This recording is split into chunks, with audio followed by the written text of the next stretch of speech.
ታሪፍ ማስተካከያ ባለመደረጉ ታክሲ ላይ የሚያሳድረው ነገር አለ። የሚተቀዳው በምክራቸው ኪሎ ሜትሮች ላይ በስራ ላይ የሚያሳድረው ተጽዕኖ ቀላል ጉዳይ አይደለም።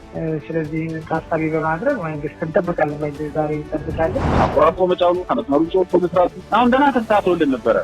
አንጻራዊ በሆነ መልኩ እንደውም እኛ የእኛ መኪኖች መጣት ሲሉ ጀምረን ነበር። ምክንያቱም ህብረተሰቡ ይሄን ያህል ተጨምሮላችሁ ለምን በደንብ አታገለግሉም በሚል ማለት ነው። እረኛውን መታው መንጋው ይበተናል እንዲሉ ቴልአቪቭ በጋዛ የጀመረችውን ወታደራዊ ዘመቻ በድል ለማጠናቀቅ ታጣቂ ቡድኑ የሚመካባቸውን ቁንጮ አመራሮች ስታድን ቆይታለች። በፈረንጆቹ 2021 ላይ ሐማስ ከመረጣቸው 20 ከፍተኛ የፖሊት ቢሮ አባላት ውስጥ 11 የሚሆኑት ባለፉት 17 የጦርነት ወራት ውስጥ በእስራኤል ሕይወታቸውን ተነጥቀዋል።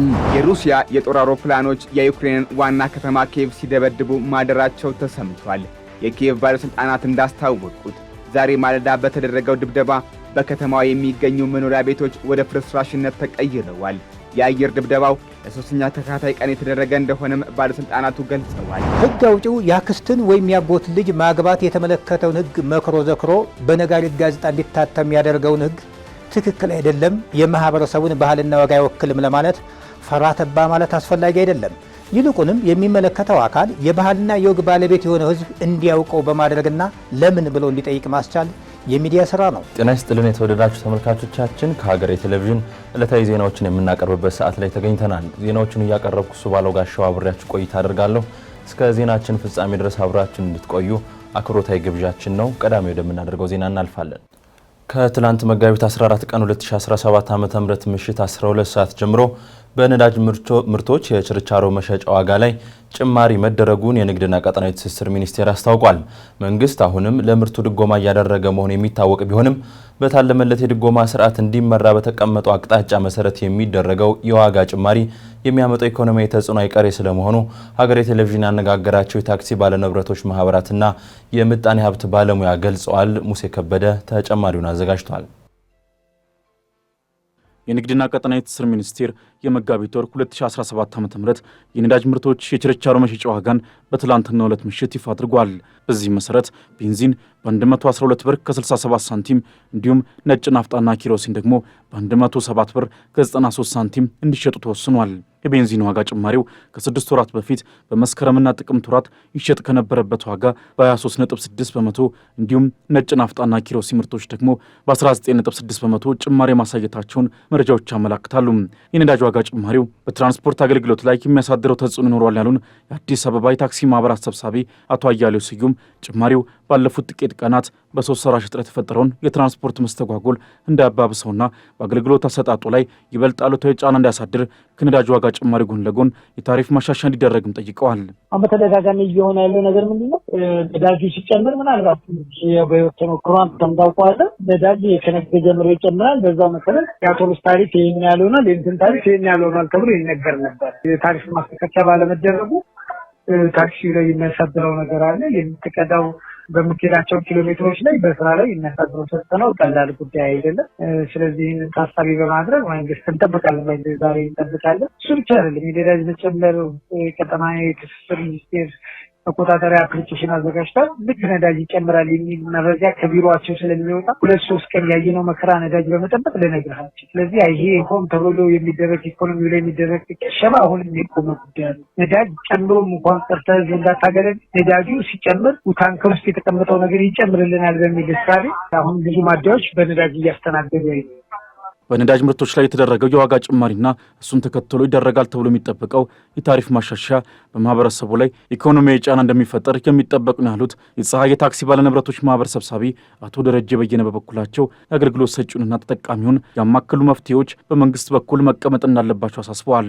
ከዚህ ባለፈ የከተማ አውቶቡስ ትራንስፖርት ሰጪዎች ትርፍ ካልጫኑ ስራቸውን እንደማይቀጥሉ መግለጻቸውን አስታወሱ አቶ ደረጀ በትራንስፖርት ዘርፉ ላይ ተጨማሪ መፍትሄዎች ካልተቀመጡ በነዳጅ ዋጋ ጭማሪው ሳቢያ የትራንስፖርት አገልግሎት ሰጪዎች ትርፍ መጫንን ጨምሮ ለተጨማሪ ህገወጥ ተግባራት የሚጋለጡበት እድል ሰፊ ስለመሆኑም አያይዘው አብራርተዋል። እንደ ተሳፋሪ ሆነ ስታስበው እኮ እኛ ሚኒባስ የሚያሽከረክሩ እንትኖች ስላሉ ያንተ ቤተሰብ ወይ ደግሞ ሌላው አካል እኮ የግድ ያንተን ታክስ ጠብቆ ሁሉም ከፋይ ነው። እዛ ጋር ህብረተሰቡ የሚጨመር ስትልቁ አብረህ የምትፈርደው በራስህ ላይ ነው። ግን በምንኛ አሁን አገልግሎት ነው የምንሰጠው፣ ተመጣጣኝ ነገር ይሁን ነው። ህብረተሰቡም ችግር እንዳለበት እናውቃለን፣ ምንም ጥያቄ የለውም። ከክፍለ ሀገርም ሲመጣ እኮ የሚመጡት እቃዎች ግብአት ሲሆን አጠቃላይ ከዛ በነዳጅ ምክንያት አብሮ ስለሚጨምር 100 ብር ወይ ደግሞ 200 ብር ሲበላ የነበረው ምግብ እኮ 250 አድርጌ ያለው ሲለው እሱም ያን ነገር ማካካሻ ማግኘት አለበት። ዞሮ የዚህ ሁላ ጭማቂ ውጤት ወይ ሄዶ የሚያርፈው ህብረተሰቡ ላይ ነው። መንግስት ያን የሚያመቻችበት መንገድ ካልፈጠረ በስተቀር ብዙ ኦፕሽኖችን አቅርበናል። ተጨማሪ ወንበር ስላለው መኪናው ያንን ነገር ፈቃደኛ ሆኖ ቢያስጨምር የነዳጁ በደንብ አድርጎ ማስተካከል ስለሚችል ቢያንስ ህብረተሰቡ መደጎም ይቻላል። በዚህ አሁን ግን ከአቅም በላይ ይሆናል። ነገ ጠዋት አሁን የተለያዩ ነገሮች ይፈጠራሉ። የትርፍ መጫኑ ድሮ ወደ ነበረበት አቆራርጦ መጫኑ ከመስመሩ ወጥቶ መስራቱ አሁን ደህና ተስተካክሎልን ነበረ። አንጻራዊ በሆነ መልኩ እንደውም እኛ የእኛም መኪኖች መቅጣት ሲላ ጀምረን ነበር። ምክንያቱም ህብረተሰቡ ይሄን ያህል ተጨምሮላችሁ በደንብ አታገለግሉትም በሚል ማለት ነው። ነዳጅ በኢትዮጵያ ኢኮኖሚ እንቅስቃሴ ላይ የአንበሳውን ድርሻ ከሚጫወቱ ምርቶች መካከል ግንባር ቀደም ተጠቃሽ ነው። መንግስት ከዓለም አቀፍ የገንዘብ ተቋም IMF ጋር ባደረገው ስምምነት በመንግስት የሚቀርቡ የድጎማ ስርዓቶች እንዲታጠፉ መስማማቱን ተከትሎ የነዳጅ ጭማሪው የሚጠበቅ ነው ያሉት የምጣኔ ሀብት ባለሙያ አቶ ሁሴን አሊ ዝቅተኛና ቋሚ ወራዊ ገቢ ያላቸው የማህበረሰብ ክፍሎች ላይ ኢኮኖሚያዊና ማህበራዊ ጫናው አይቀሬ ነው ይላሉ። ባለሙያው አክለው ሀገራዊ ምርትንና ኢንቨስትመንትን በማሳደግ መንግስታዊና የግል ተጨማሪ ገቢን በመፍጠር እንዲሁም በመሳሰሉት ተጽዕኖን በዘላቂነት መቀነስ ይገባል ሲሉ ማሳስበዋል። መንግስት ቀድሞ ሰብሲዳይዝ ያደረጋቸው የነበሩ አይተሞች ላይ መነሳታቸው የማይቀር ነው። ኢምፓክቱ ግልጽ ነው። ኢኮኖሚክ እንደ ማህበራዊ ኢምፓክቶች ይኖራሉ። በተለይ ዝቅተኛ ገቢ ያለው ሁሌ እንደምንለው እና የፊክስድ ኢንካም እርነርስ በተቻለ መጠን የሀገር የምርት አቅም ማሳደግ፣ ምርት ማሳደግ፣ ተጨማሪ ገቢ መንግስት ተጨማሪ ገቢ ስለሚፈልግ ተጨማሪ ኢንካም መፍጠር እንደ ዜጋም እንደ ሀገርም ኢንቨስትመንትን የስራ ዕድል እነዚህ ላይ በደንብ መስራት ያስፈልጋል። የነዳጅ ምርቶች ዋጋ ማሻሻያ ከጥቅል የድጎማ ስርዓት በመውጣት የታለመለትን የነዳጅ ድጎማ የማድረግ ሂደት አካል እንደሆነና ከዶላር ምንዛሬ ማሻሻያ ጋር የተያያዘ ስለመሆኑ የነዳጅና ኤነርጂ ባለስልጣን ከዚህ ቀደም መግለጹ አይዘነጋም። በኢትዮጵያ ንብ የማነብና ማር የማምረት ስራ ለሚሊዮኖች የስራ ዕድል የመፍጠር አቅም እንዳለው ተነግሯል።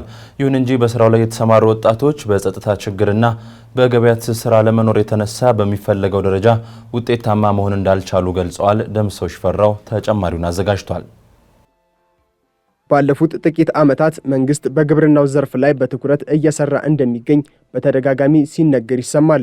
በግብርናው ከሚጠቀሱት ዘርፎች መካከል አንዱ የሆነው የንብ ማነብ ላይ እየተሰሩ ያሉ ስራዎች ቢኖሩም የጸጥታ ችግር መሰናክል እየሆነባቸው እንደሚገኝ በዘርፉ የተሰማሩ ወጣቶች ይናገራሉ።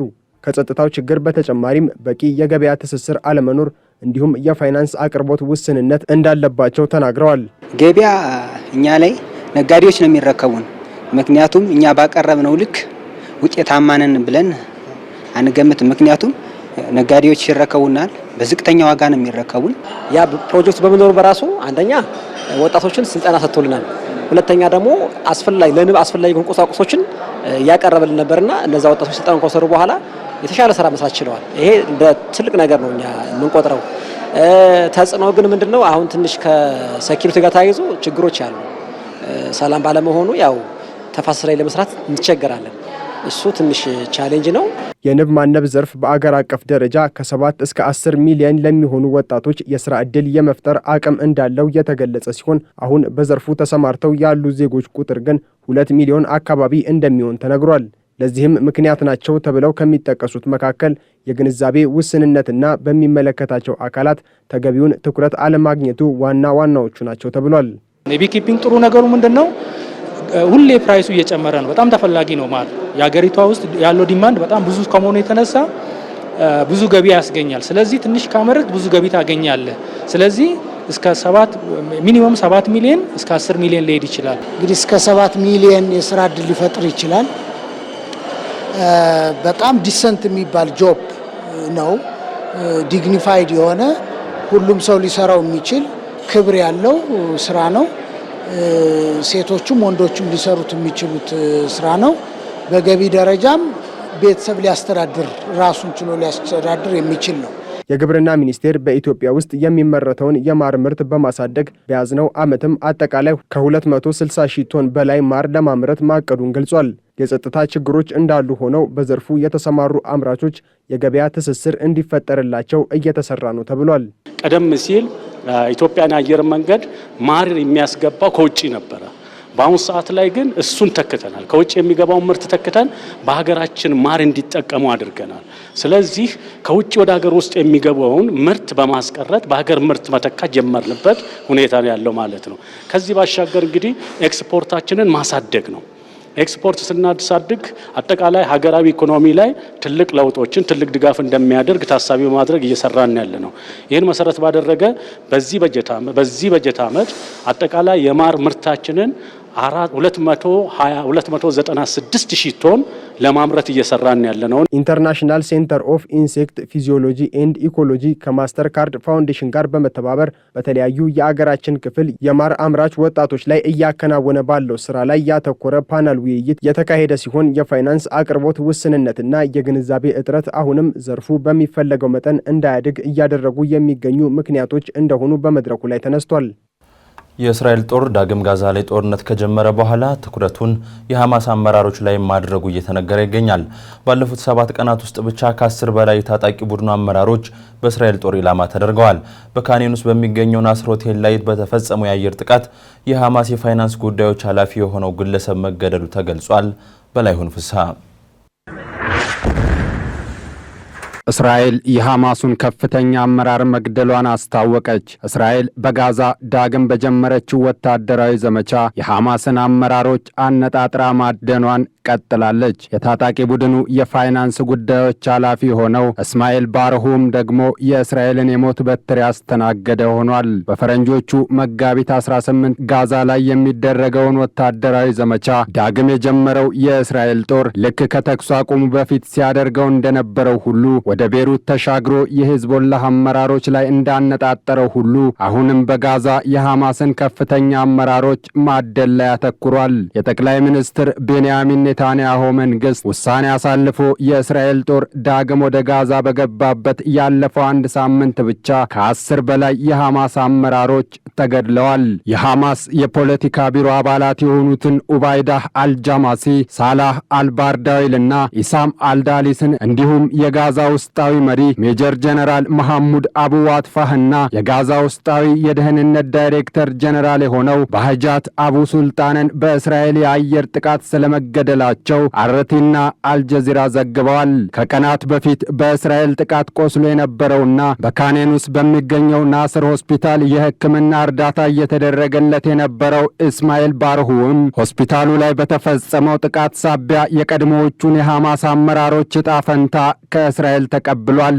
በሐማስ የሚመራው የጋዛ ጤና ሚኒስቴር በናስር ሆስፒታል የደረሰውን ጥቃት አስመልክቶ በሰጠው አስተያየት እስማኤል ባርሁም ላይ ባነጣጠረው በዚህ የእስራኤል ጥቃት 5 ሰዎች መገደላቸውንና በሆስፒታሉ የሕክምና አገልግሎት የሚሰጡ ባለሙያዎችን ጨምሮ በርካቶች መጎዳታቸውን ገልጿል። የእስራኤል ጦር በበኩሉ በሆስፒታሉ የሐማስ ቁልፍ ሰዎች እየተንቀሳቀሱ እንደሆነ በርካታ የደህንነት መረጃዎችን ካሰባሰበ በኋላ ጥቃት መፈጸሙን የገለጸ ሲሆን ጉዳቶችን ለመቀነስ ሲባል መጠነኛ የጦር መሳሪያ ብቻ ጥቅም ላይ መዋሉን አስታውቋል ሲል የዘገበው ቢቢሲ ነው። እረኛውን ምታው መንጋው ይበተናል እንዲሉ ቴልአቪቭ በጋዛ የጀመረችውን ወታደራዊ ዘመቻ በድል ለማጠናቀቅ ታጣቂ ቡድኑ የሚመካባቸውን ቁንጮ አመራሮች ስታድን ቆይታለች። በፈረንጆቹ 2021 ላይ ሐማስ ከመረጣቸው 20 ከፍተኛ የፖሊት ቢሮ አባላት ውስጥ 11 የሚሆኑት ባለፉት 17 የጦርነት ወራት ውስጥ በእስራኤል ሕይወታቸውን ተነጥቀዋል። እስማኤል ሃኔህና የሐያ ሲንዋር ደግሞ ቡድኑ እንደ አይን ብሌን የሚመለከታቸውና መሰል ዕጣ ፈንታ ከተጎነጩት መካከል ይጠቀሳሉ። በእርግጥ ከሰሞኑ የእስራኤል ሰለባ የሆኑት የሐማስ አመራሮች ከጋዛ ውጪ እምብዛም ስማቸው የናኛ ለመሆኑን በማንሳት ቡድኑ አሁንም ቢሆን በቀላል የሚታይ እንዳልሆነ የሚያነሱ አካላት አልታጡም። የፍልስጤምንና የአረቡን ዓለም ጉዳዮች በተመለከተ የታይምስ ኦፍ ኢዝራኤል ኮሬስፖንዳንት የሆነችው ኑሪት ዮሐናን ከሰሞኑ በእስራኤል ጥቃት ሕይወታቸውን ያጡ ከፍተኛ አመራሮች የቴልአቪቭን ጦር እየገጠመ የሚገኘውን የሐማስ ታጣቂ ቡድን አይም ይምሩ እንጂ በጋዛ ውስጥ ያለውን ሁኔታ በመቆጣጠር ረገድ ሚናቸው ከፍተኛ ስለመሆኑ ጽፋለች። አመራሮቹ በጋዛ ውስጣዊ አስተዳደር ውስጥ ከፍተኛ ቦታ ያላቸው በመሆኑ በእነርሱ ላይ የሚደርሰው ጉዳት ሐማስ ከፍልስጤማውያን ጋር ያለውን ቁርኝት የሚያላላ ሊሆን ይችላልም ትላለች። ሆኖም ከመሐመድ ዴፍና ማርዋን ኢሳ ውጪ የታጣቂ ቡድኑን ሰራዊት በመምራት ረገድ ፊት ለፊት የሚገኙ አመራሮችን እስራኤል ባለማግኘቷ ጋዛ ላይ ድል ለማግኘት ቀላል እንደማይሆንላትም አንስታለች። እስራኤል ዳግም ጋዛ ላይ የጀመረችው ወታደራዊ ዘመቻ አዎንታዊ ጎኑ በድንገተኛ ጥቃቶች አመራሮች ላይ ማነጣጠሯ ቢሆንም የሐማስ ወታደራዊ አመራሮች ራሳቸውን ባለማጋለጣቸው ስኬቱን ለመገምገም አስቸጋሪ መሆኑንም አክላለች። ሐማስ ጥቅምት 7 በጫረው እሳት 1200 አካባቢ እስራኤላውያን በመገደላቸውና 251 የሚሆኑትን አግቶ በመውሰዱ ምክንያት ለአጸፋ ወደ ጋዛ የገባቸው እስራኤል ጋዛን ወደ ፍርስራሽነት ቀይራታለች። ከ50 ሺህ የሚልቁ ንጹሐን ፍልስጤማውያን ሕይወታቸውን አጥተዋል። ከ113 ሺህ የሚልቁት በጦርነቱ ሳቢያ ጉዳት ገጥሟቸዋል። ከ2 ሚሊዮን በላይ ፍልስጤማውያን ከቀያቸው ተፈናቅለዋል። ዳግም በተቀሰቀሰው የአሁኑ ጦርነትም ፍልስጤማውያኑ ለብዙኛ ጊዜ መሰደዳቸውን ቀጥለዋል። ሐማስ ከያዛቸው ታጋቾች ውስጥ 59 የሚሆኑትን አሁንም ድረስ ያለቀቀ ሲሆን እነዚህ ታጋቾችን ወደ ቤተሰቦቻቸው መመለስና ሐማስን ፈጽሞ ከጋዛ መንቀልን ዓላማ አድርጎ እየተንቀሳቀሰ የሚገኘው የጠቅላይ ሚኒስትር ቤንያሚን ኔታንያሁ አስተዳደር ታዲያ የተቀመጡት ዓላማዎች እስከሚሳኩ ድረስ የጋዛን ሰማዮች የሚያርሱት የጦር ጀቶቻችን ፊታቸውን ወደ ወደመችው ሰርጧ ከተማ ዙረው እያጓሩ የሚገኙት ታንኮቻችን ላንቃቸው አይዘጋም እያሉ ይገኛሉ። ተኩስ ለማቆም ንግግሮችም ከዚህ በኋላ በጦርነት መሃል እንጂ ጦርነት ቆሞ እንደማይደረግም ከሰሞኑ መናገራቸው ይታወሳል። የሩሲያ ጦር በዩክሬኗ መዲና ኪየቭ ድብደባ መፈጸሙ ተሰምቷል። ዩክሬን በአየር ኃይሉ አማካኝነት ከሩሲያ ተተኮሱ ካለቻቸው ድሮኖች ውስጥ አብዛኛውን ማምከኗንም ተናግራለች። ዛሬ ሰኞ አሜሪካና ሩሲያ በዚህ ጦርነት ዙሪያ ያተኮረ ውይይት እያደረጉ እንደሆነም ተሰምቷል። አስነቀማናየ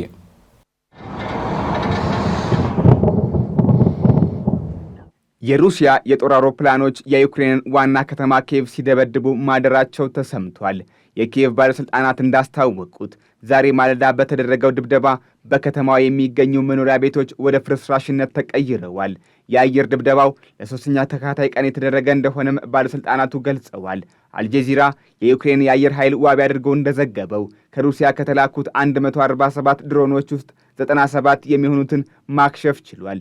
ሮይተርስ ላይ የሰፈረው መረጃ እንደሚጠቁመው የሩሲያ ጥቃት የተደረገው የዩክሬን ባለሥልጣናት በሰላማዊ ውይይት ዙሪያ ከአሜሪካ ልዑካኖች ጋር በሳዑዲ አረቢያ ከተነጋገሩ ሰዓታት በኋላም ነው።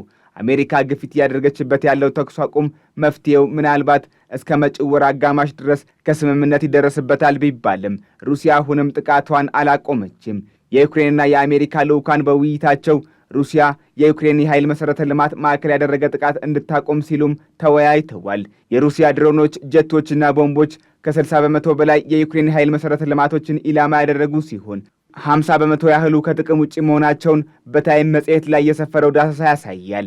ኒውዮርክ ታይምስ እንደሚለው ግን የቀሩትን መሠረተ ልማቶች ለመቆየታቸው የምዕራባውያን የአየር መቃወሚያ የዋለው ውለታ ነው ይላል። በትላንትናው ዕለት ከአሜሪካ ጋር የተደረገውን ውይይት መልካም እንደሆነ የገለጹት ቮሎዲሚር ዜሌንስኪ የችግሩ ቁልፍ ግን በክሬምሊኑ አለቃ መዳፎች ላይ እንደሚገኝ ተናግረዋል። እኚሁ አለቃ ጦራቸው በዩክሬን ሰማይ ስር መቅዘፉን እንዲያቆም፣ መሠረተ ልማቶችን ከመምታትም እንዲታቀብ ትዕዛዝ ካላስተላለፉ ንግግሩ ውሃ ቅዳ ውሃ መልስ መሆኑን ዜሌንስኪ ለመገናኛ ብዙሃን ተናግረዋል። በእርግጥ ባለፈው ሳምንት የአሜሪካው ፕሬዝዳንት ዶናልድ ትራምፕ ከቭላዲሚር ፑቲን ጋር በነበራቸው 90 ደቂቃ የዘለቀ የስልክ ውይይት ከዋናው ተኩስ አቁም በፊት ለ30 ቀናት በኃይል መሠረተ ልማቶች ላይ የሚደረግ ጥቃት እንደሚቆም መስማማታቸውን ገልጸው ነበር። ይህ በጦሩ ከፍ ያለ ጉዳት ለደረሰባት ዩክሬን አስደሳች ዜናም ነበር። ይሁን እንጂ ሮይተርስ በገጹ ላይ እንዳሰፈረው ሁለቱ ወገኖች እርስ በርስ በሚሰነዝሩት ጥቃትና መወነጃጀል ተጠባቂው ተኩስ አቁምም ቢሆን አጠራጣሪነቱ ጨምሯል። ሩሲያ ከ3 ዓመት በፊት ጀምሮ የዩክሬን የኃይል መሠረተ ልማቶች በማውደም ላይ ስታተኩር፣ ዩክሬን በአንጻሩ በሩሲያ የነዳጅ ማጣሪያዎችን ኢላማ ያደረገ ጥቃት እንደሚለዋወጡ ዘ ኒውዮርክ ታይምስ አስነብቧል። የአትላንቲክ ካውንስል ትንተና እንደሚያሳየው ቭላዲሚር ፑቲን አሁንም ቢሆን ዩክሬን አንዳች የውጭ እርዳታ ማግኘት እንደማይኖርባት በአጽንኦት የሚፈልጉ ናቸው። ይህ ታዲያ ምዕራባውያን በተለይም የአውሮፓ ህብረት እያደረገ ካለውም ይሁን ሊተገብረው ከያዘው አቋም ጋር በተቃርኖ የሚታይ ነው። ህብረቱ አባል ሀገራቱን ከጥቃት ለመከላከልና ከአሜሪካ ጥገኝነት ለማላቀቅ አዲስ ንድፍ ማዘጋጀቱ ከሰሞኑን የተሰማ ነው። እንግሊዝ፣ ፈረንሳይና ጀርመን ለዚህ እቅድ አይነተኛውን ሚና የሚይዙም ሆነዋል። በዶናልድ ትራምፕ አማካኝነት ኪየቭና ሞስኮውን እንዲያደራድሩ ልዩ ተልዕኮ የተሰጣቸው ስቲቭ ዊትኮፍ በተለይ እንግሊዝ የያዘችውን አቋም እንዲሁም ጠቅላይ ሚኒስትር ኬር ስታርመርን በጽኑ ኮንነዋቸዋል። ዊትኮፍ ቭላዲሚር ፑቲን ድፍን አውሮፓን ለመውረር ሐሳብ አለው ብለው እንደማያምኑም ለሪፐብሊካኑ ቤተኛ ፎክስ ኒውስ ተናግረዋል። የብራሰልሱ የአውሮፓ ህብረትም ይሁን አባል ሀገራቱ በተናጠል ዋሽንግተን ከሞስኮ ጋር እያደረገች ያለችውን አካሄድ እንዳልወደዱት ከቀድሞም የሚናገሩት ነው። ፋይናንሻል ታይምስ አሜሪካ በዛሬው ዕለት በተለይም ጥቁር ባህርን አስመልክቶ ከሩሲያ ጋር ያደረገችው ውይይት አውሮፓውያኑን በእጅጉ እንዳስቆጣቸው ይገልጻል። ይኸው ትንታኔ እንደሚያመለክተው የሁለቱ ሀያላን ሀገራት ውይይት የሩሲያን ኃይል ወደ ጥቁር ባህር ሊመልስ እንደሚችልና ለዚህም የቀጠናው ሀገራት ጉዳዩን በንስር ዓይን እየተመለከቱት እንደሆነ ያስረዳል። ጉዳዩን በትኩረት ለመከታተል ሮማኒያና ቡልጋሪያ ግንባር ቀደም ተጠቃሽ ሀገራትም ናቸው። እንደ አሜሪካ ባለስልጣናት በጥቁር ባህር ላይ ያለመው ንግግር ኪየቭና ሞስኮ በዚሁ ቀጠና የሚያደርጉትን የተኩስ ልውውጥ በመቀልበስ ሰላማዊ የንግድ እንቅስቃሴ እንዲኖር ለማስቻልም ነው። መረጃዎች እንደሚያሳዩት ዩክሬንና ሩሲያ አንዳቸው በሌላቸው የየብስ ክልል ላይ ውድመት እንደሚያደርሱት ሁሉ በጥቁር ባህር ላይ የገዘፈ የጥቅም ግጭት ውስጥ ገብተዋል። ሀገሬ ዜና እንደቀጠለ ነው። የተወደዳችሁ ተመልካቾቻችን፣ አሁን ደግሞ ወደ አጫጭር መረጃዎች እናልፋለን። በሀገር አቀፍ ደረጃ ከ7.8 ሚሊዮን በላይ ህጻናት ከትምህርት ገበታ ውጭ መሆናቸውን የትምህርት ሚኒስትሩ ፕሮፌሰር ብርሃኑ ነጋ ተናገሩ። ሚኒስትሩ ይህንን የተናገሩት በአማራ ክልል የትምህርት ንቅናቄ መድረክ ላይ ነው። ለተማሪዎቹ ከትምህርት ውጭ መሆን በተለያዩ አካባቢዎች የሚስተዋሉ ግጭቶች እንዲሁም ሰው ሰራሽና ተፈጥሯዊ አደጋዎች በምክንያትነት የሚጠቀሱ መሆናቸውንም ፕሮፌሰር ብርሃኑ ገልጸዋል። በተለይም አማራ ክልል የተፈጠረው ግጭት ከ4 ሚሊዮን በላይ የሚሆኑ ህጻናት ከትምህርት ገበታ ውጭ እንዲሆኑ አድርጓል ሲሉ ሚኒስትሩ አስረድተዋል።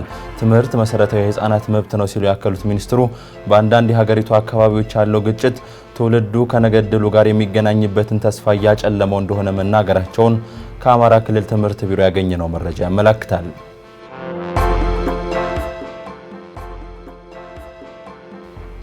በኢትዮጵያ ባለፈው አንድ ወር ብቻ 909146 ሰዎች በወባ መያዛቸው ተገለጸ።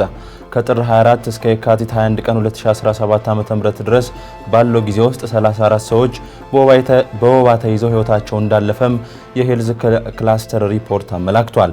ሪፖርቱ በቅርብ ሳምንታት ውስጥ በወባ ከተያዙ ሰዎች መካከል በኦሮሚያ፣ አማራ፣ ደቡብ ኢትዮጵያና በቤኒሻንጉል ጉሙዝ ክልል የሚገኙ ሰዎች እንደሚገኙበት የጠቆመ ሲሆን 89 በመቶ የሚሆነው ውጤት በላብራቶሪ የተረጋገጠ መሆኑንም አመላክቷል። በተጠቀሰው ጊዜ ውስጥ በወባ የተያዙ ሰዎች ውስጥም ፕላዝሞዲየም ቪቫክስ የተባለው የወባ ዝርያ 50 በመቶ የሚሆነውን የሚሸፍን እንደሆነ ተመላክቷል። ቁጥራዊ መረጃዎች እንዳመላከቱት ከ100 ሺህ ሰዎች መካከል 481ዱ በበሽታው የሚያዙ መሆኑ ተገልጿል።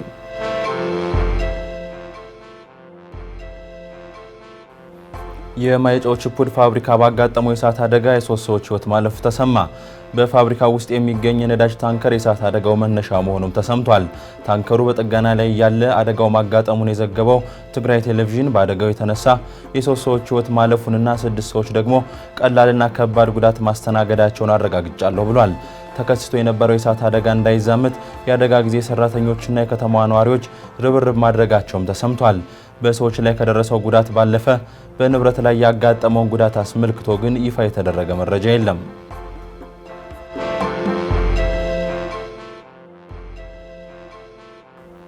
በአፍሪካ በ7 ሀገራት በሳይበር ወንጀል ላይ ተሳትፎ አላቸው በሚል የተጠረጠሩ 306 ሰዎች በቁጥጥር ስር መዋላቸው ተሰማ። በኢንተርፖል አስተባባሪነት በ7 የአፍሪካ ሀገራት የሳይበር ወንጀልን ለመከላከል ከህዳር እስከ የካቲት ድረስ ባሉት ወራት በተካሄደው ዘመቻ ነው ተጠርጣሪዎቹ በቁጥጥር ስር መዋላቸው የተነገረው።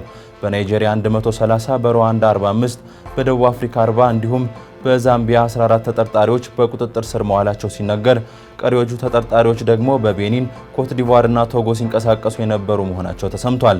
ከተጠርጣሪዎቹ ባለፈ ሲጠቀሙባቸው የነበሩ መሳሪያዎች በቁጥጥር ስር መዋላቸውን የዘገበው አፍሪካ ኒውስ ዘመቻው ቀጣይነት እንደሚኖረው አስነብቧል። የደቡብ ኮሪያ ህገ መንግስታዊ ፍርድ ቤት ጠቅላይ ሚኒስትር ሃን ዳክሶ የሀገሪቱ ተጠባባቂ ፕሬዝዳንት እንዲሆኑ ወሰነ።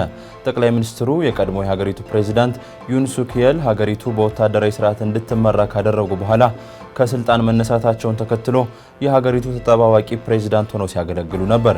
ይሁን እንጂ ዳክሶ የፕሬዝዳንት ዩን ሱክ የልን የህግ ሂደት አስተጓጉለዋል በመባላቸውና በዚህም ከተቃዋሚ ፓርቲዎች ጋር በመጋጨታቸው ሳቢያ ከስልጣን ተነስተው ቆይተዋል። ጉዳዩን ሲከታተል የነበረው የሀገሪቱ ህገ መንግስታዊ ፍርድ ቤትም ጠቅላይ ሚኒስትሩ በተጠባባቂ ፕሬዝዳንትነት እንዲያገለግሉ መልሶ ስልጣን የሰጣቸው ሲሆን ዳክሶም ውሳኔውን የብልህ ውሳኔ ሲሉ መግለጻቸውን ቢቢሲ ዘግቧል። በኢትዮጵያ የስራ አጥ ቁጥር በጎርጎሮሳውያኑ 2024 ከነበረበት መጠን በ2025 በ4.57 በመቶ እንደሚጨምር መረጃዎች አመላክተዋል። በሀገሪቱ ያለው የትምህርት ስርዓት ከቅጥር ጋር ተያይዞ የሚነሱ ሙስናዎችና ቢሮክራሲ ዋነኛ ምክንያቶች ቢሆኑም የማክሮ ኢኮኖሚ ማሻሻያውም ሌላኛው መንስኤ እንደሆነ ተነግሯል። ዳግም ተገኝ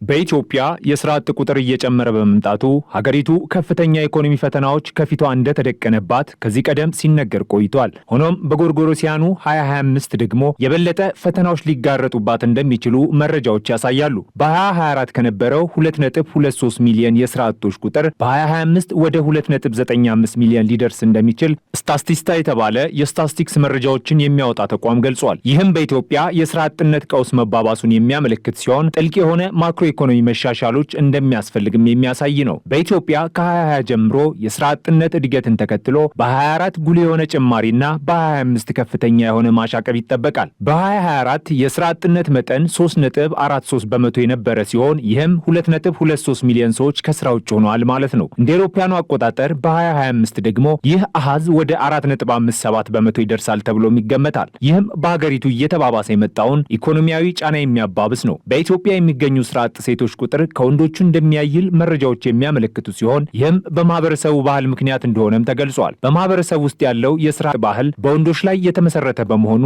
የሴቶች ቁጥር እንደሚያሻቅብም ይነገራል። የዚህ ችግር ምክንያቶች ሁለገብ ሲሆን የሀገር ውስጥና ዓለም አቀፋዊ ሁኔታዎችን ያካተቱ ናቸውም ተብሏል። በዋነኝነት በግብርና ላይ የተመሰረተው የኢትዮጵያ ገበያ እያደገ የመጣውን የህዝብ ቁጥር ወደ ስራ ለማስገባት እየታገለ ያለ ቢመስልም ቅሉ የስራ አጥ ቁጥር የመቀነስ አዝማሚያ እንደሌለው ያሳያል። ዝቅተኛ የሚባል የኢንዱስትሪ እድገት፣ ከፍተኛ የዋጋ ንረትና ቀጣይነት ያለው የኢኮኖሚ ማሻሻያው ጋር ተዳምሮ ለስራ አጥነት መጨመር ከፍተኛ ማዕበል የሆኑ ይመስላል። በትምህርት ስርዓቱ ላይ ያለው ክፍተት፣ ተማሪዎች የሚከታተሉት ትምህርትና የስራው ዓለም ያለመጣጣም፣ የሚመረቁ ተማሪዎች ስራ ለመያዝ ያለው ቢሮክራሲ፣ የራስን ስራ ለመጀመር የፋይናንስ አቅም ማጣት፣ በሀገሪቱ ስራ ለመያዝ ያለው የሙስና መንሰራፋት እንዲሁም የማህበረሰቡ ከገጠር ወደ ከተማ መትመም በሀገሪቱ ያለውን የስራ አጥ ቁጥር እንዲጨምር በምክንያትነት ይጠቀሳሉ። የኢኮኖሚ እድገት መቀዛቀዝ ባለፉት ጊዜያት ጠንካራ የነበረው የኢትዮጵያ የሀገር ውስጥ ምርት እድገት በ2025 የውጭና የውስጥ ጫናዎች ተደምረው እንደሚቀንስ ይጠበቃል። የዓለም አቀፍ የኢኮኖሚ አለመረጋጋት ከሀገር ውስጥ ተግዳሮቶች ጋር ተዳምሮ እንደ ውጭ ምንዛሪ ተመን ማሻሻያ የስራ ዕድሎችን የመቀነስ ዕድሉ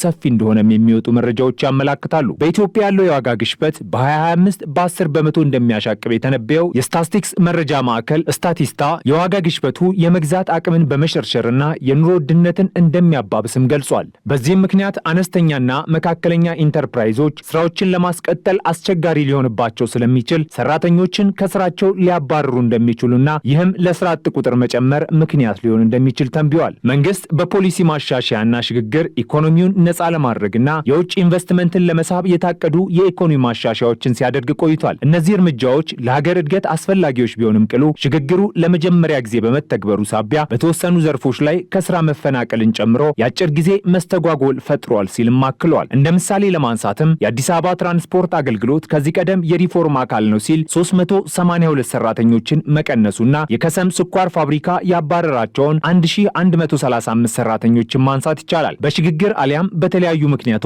የሰራተኞች ቁጥር መቀነሱ የመረጃውን ትንበያ እውነተኝነት የሚያረጋግጥ ይመስላል። ይህ ሁሉ ችግር ተዳምሮ የሀገሪቱ ኢኮኖሚ በግብርና ላይ የተመሰረተ በመሆኑ እጅግ በጣም ሰፊ ቁጥር ያለውን ወጣት ይጠቀማል። ሆኖም አሁን ባለው የስራ አጥ ቁጥር መጨመር ሳቢያ የምርት መቀነስን መቀነስን እንደሚያስከትልም ተብራርቷል። የስራ አጡን ቁጥር መበራከት ከአምራች ይልቅ ሸማች እንዲበዛ የሚያደርግ በመሆኑ በሀገሪቱ ከፍተኛ ሊባል የሚችል የዋጋ ንረት ሊያስከትል ይችላል። ይህም ስራ ፈቶ የተቀመጠውን ብቻ ሳይሆን ሰራተኛውንም የሚያማርር ሊሆን እንደሚችል መረጃዎች ያመላክታሉ።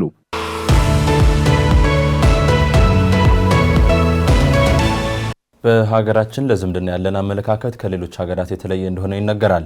ለስጋ ዝምድና የምንሰጠው ዋጋ እጅግ ከፍተኛ ከመሆኑ ጋር ተያይዞ የአክስትን ወይም ያጎትን ልጅ ማግባት የሚፈቅድ ሕግ በኢትዮጵያ ውስጥ የለም። የዛሬው ከጠበቃው ጋር ዝግጅታችንም ትኩረቱን በዚህ ጉዳይ ላይ አድርጓል።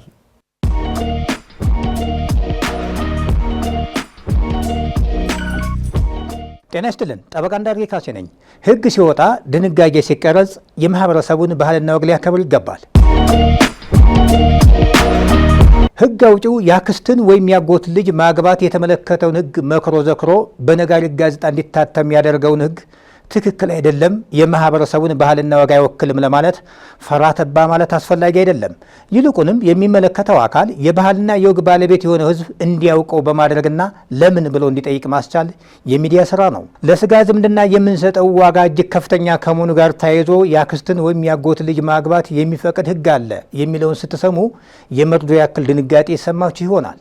ሕግ ሲወጣ ድንጋጌ ሲቀረጽ የማህበረሰቡን ባህልና ወግ እውቅና የሚሰጥ የሚጠብቅና የሚያከብር ሊሆን ሲገባ ሕጉ ከዚህ በተቃራኒው ከወጣ የማህበረሰቡን ውክልና የሌለው በተግባር የማይፈጸም ግዑዝ መሆኑ አይቀርም። ከበርካታው ኢትዮጵያውያን ማህበራዊ ሴት ባህልና ወግ ያፈነገጠ በተለይ ደግሞ ለስጋ ዝምድና ያለን ግምት እጅግ ከፍተኛ መሆኑን መነሻ በማድረግ የተሻሻለው የፌዴራል የቤተሰብ ሕግና የአማራ ክልል የቤተሰብ ሕግ የአክስትን ወይም ያጎት ልጅ ማግባት ይቻላል በሚል የቀሩትን ድንጋጌ ከመጽሐፍ ዓለም እንዲሰርዙት ግፊት ማድረግ ያስፈልጋል። በሌላ በኩል ደግሞ የአክስትን ወይም ያጎት ልጅ ማግባት እንደሚቻል የሚፈቅድ ባህልና ወግ ላላቸው የማህበረሰብ ክፍሎች ሕጉ በልዩ ሁኔታ ሊያስተናገዳቸው በተገባ ነበር። በ1952 ዓመተ ምህረት የወጣው የፍትሐ ብሔር ሕግ የጋብቻ ዝምድናን በሚመለከት እስከ 7 ትውልድ ድረስ መጋባት ክልክል መሆኑን ይደነግጋል። የጋብቻ ዝምድናን በተመለከተ ከፌዴራል መንግስቱ ጀምሮ ክልሎች የራሳቸውን የተሻሻለ የቤተሰብ ሕግ ሲያወጡ ተፈጻሚነቱ በአዲስ አበባና በድሬዳዋ ከተማ አስተዳደር አድርጎ በ1993 ዓ ም ወጥቶ እስካሁን ድረስ ስራ ላይ ያለው የተሻሻለው የፌዴራል የቤተሰብ ሕግ አዋጅ ቁጥር 213/1993 የአክስትን ወይም ያጎት ልጅ ማግባት እንደሚቻል ድንጋጌ ይዞ ብቅ ካለ 24 ዓመቱን አስቆጥሯል። ነገሩ በአዲስ አበባና በድሬዳዋ ከተሞች ሳይወሰን በ1995 ዓ.ም ጀምሮ ስራ ላይ የዋለው የአማራ ክልል የቤተሰብ ሕግም የፌዴራሉን የቤተሰብ ሕግ እንደወረደ ተቀብሎ የአክስትን ወይም ያጎት ልጅ ማግባት ይቻላል ብሎ ሕግ አወጣ። በተቃራኒው የትግራይ ክልል በድሮ አጠራር የደቡብ ክልልና የኦሮሚያ ክልል እንኳንስ የአክስትን ወይም ያጎት ልጅ ለማግባት መፍቀድ ቀርቶ በ1952 ዓ.ም በፍትሐ ብሔር ሕጉ እስከ 7 ትውልድ ድረስ መጋባት የከለከለውን ሕግ እንደወረደ በመቀበል የህዝባቸውን ባህልና ወግ በሚገባ አክብረዋል። የማህበረሰቡን እሴት ጠብቀዋል፣ ተንከባክበዋልም።